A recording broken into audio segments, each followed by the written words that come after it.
Борбордук шайлоо комиссиясына Бишкектин номер 26 Ленин бир мандаттуу шайлоо округу боюнча Жогорку Кеңештин депутаты болууга 14-июлга карата 4 талапкерден арыз түштү. Бул тууралуу Борбордук шайлоо комиссиясынан кабарлашты. Өзүн депутаттыкка көрсөткөндөр Эртай Исаков, Алмаз Аскарулу, Эркин Булекбаев жана Роман Ремнев. Боржеком кайра шайлоону 10 сентябрга белгилеген. Талапкерлерди көрсөтүү мөөнөтү 10 августта аяктайт. Бул жолку кайра шайлоону өткөрүүгө жалпы 13.208.000 сом бөлүнгөн. Борбордук шайлоо комиссиясы 16 июнда Ленин бир мандаттуу шайлоо округу боюнча Жогорку Кеңештин депутатын кайра шайлоонун жыйынтыгын жараксыз деп тапкан. Буга алдыңкы орун алган 2 талапкердин добуштары мыйзам бузууларга байланыштуу жокко чыгарылгандыгы негиз болгон.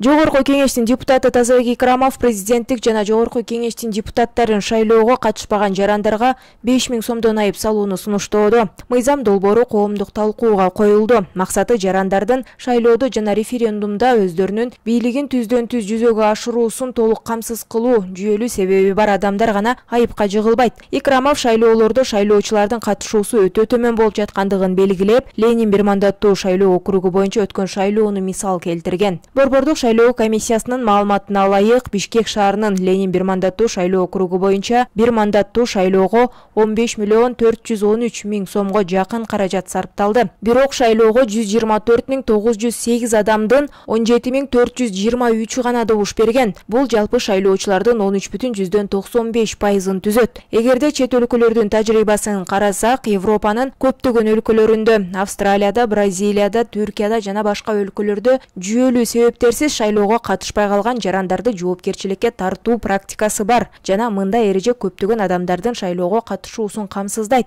Шайлоочулардын көпчүлүгүнүн шайлоого катышпай калышынын кесепеттеринен Кыргыз Республикасынын Конституциясында бекитилген демократиянын негизги принцибинин бузулушуна жана республикалык бюджеттен акча каражаттарынын негизсиз ысырап болушуна алып келерин белгилесек болот. Мына ушуга байланыштуу чечимдик укуктук актыларга жогоруда аталган өзгөрүүлөрдү киргизүү зарыл деп жазылат долбоордун маалым кат негиздемесинде.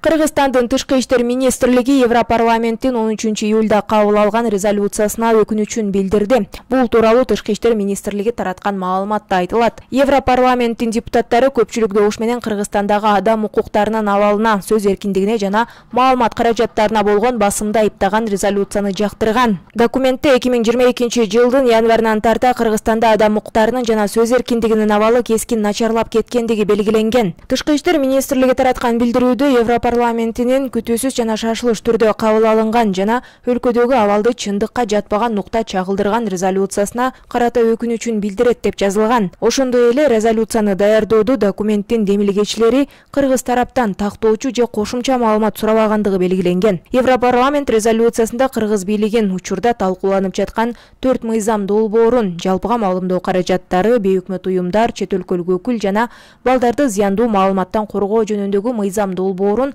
артка кайтарууга үндөп, эгер алар кабыл алынса, өлкөдөгү адам укуктарынын абалына олуттуу кесепетин тийгизерин эскертти. Мындан сырткары Азаттык радиосунун ишмердигин токтотуу аракети эркин маалымат каражаттарына болгон цензура жана ой-пикир билдирүү эркиндигинин бузулушу катары айыптаган. Министрликтин билдирүүсүндө Азаттык медиасынын айланасындагы маселе сот аркылуу чечилгендигин жана резолюцияда көрсөтүлгөн мыйзам долбоору талкуу этабында гана экендигин билгилеген.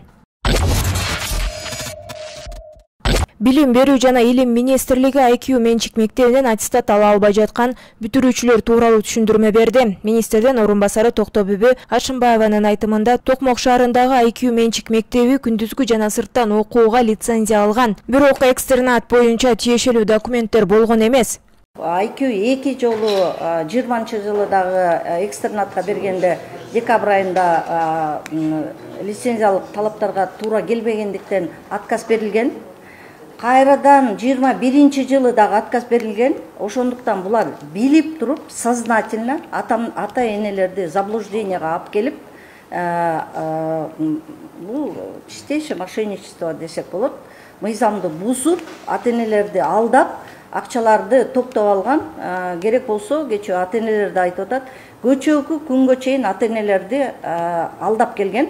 аттестат дап даяр турат, биз очередте турабыз. Ошондой эле IQ мектеби өткөн жылы 19 балага аттестатты мыйзамсыз бергендигин кошумчалады. Буга чейин IQ жеке мектебинде 84 окуучу аттестат ала албай жаткандыгын бүтүрүүчүлөрдүн ата-энелери айтып нааразы болушкан. Бишкектеги бакча кафесинин аймагы курчоого алынды. Бул тууралуу Октябрь райондук милициясы билдирет. Маалыматка ылайык бүгүн 14 июлда Бишкектин Саякбак Каралаев көчөсүндөгү бакча кафесинин аймагында бомба коюлгандыгы тууралуу маалымат түшкөн. Кафенин аймагы милиция кызматкерлери тарабынан курчоого алынып, кызматкерлер жана кардарлары эвакуацияланган. Ошондой эле бүгүн эртең менен Түгөлбай ата көчөсүндө жайгашкан бакча кафесинде бомба коюлгандыгы тууралуу маалымат түшкөн. Жеринде тиешелүү органдар иштеп жатат.